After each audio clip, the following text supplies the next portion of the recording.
Good morning and a warm welcome back. This is day 165 of our 365 days studying the Bible. We are now looking at those ancient tales, dialogues and parables that humanize the Mosaic law. We are looking at the book of Job at the moment, and we're continuing his story. This is Job speaking about God and how helpless he feels in the face of his Creator. This is Job chapter 9, verses 1 to 15. Job is speaking. Yes, I've heard all this before. How on earth can a human win a case against God? You can't argue with God. He knows the answers to 1,000 questions about which we don't have a clue. His wisdom and power make him overpowering. Without warning, he shakes mountains and angrily removes them. He causes earthquakes and tremors, rocking the pillars beneath us. He could stop the dawn and the shining of the stars. Single-handedly, he spreads out the night sky and tramples the sea monsters back. He hung the stars in the sky, Ursa Major, Orion, the Pleiades, the southern constellations.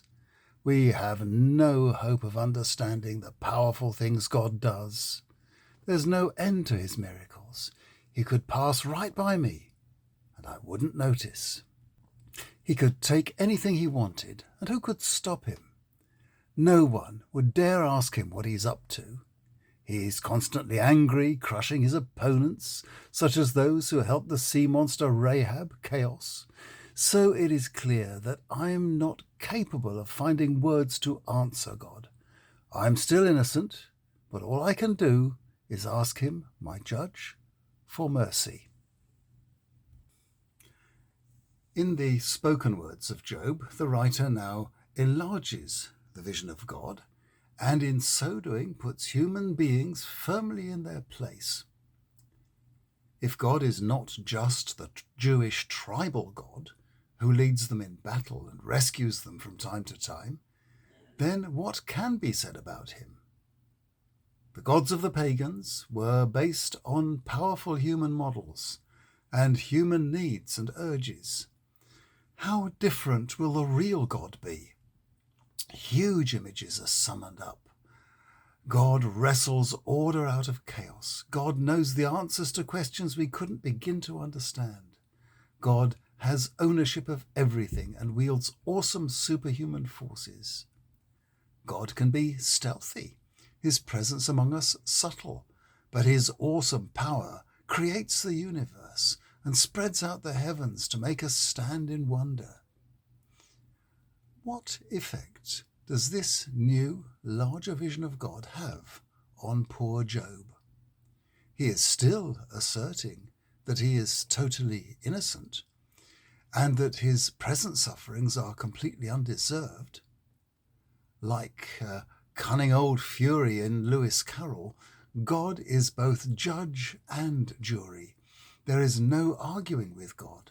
Christians know this God, and we know his subtlety. Jesus taught us that God will not judge us against a written code. He will judge us in exactly the way we judge others. We don't need to strive for any perfection more strict than loving God and loving and forgiving others. Our prayer, like Job's, is a straightforward one. It occurs often in Christian worship and is simply this: Lord, have mercy. It is a prayer that puts God in his place as the powerful one, whose gracious will is to love and forgive those who will accept that love and forgiveness. It also puts humans in a correct relationship with God, to whom we look for all our needs.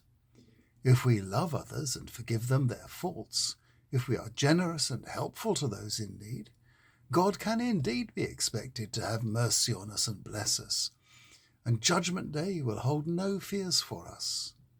Salvation for the wicked, indeed. Tomorrow we meet Zophar, who just thinks that Job is untutored and ignorant, and still to blame. See you tomorrow.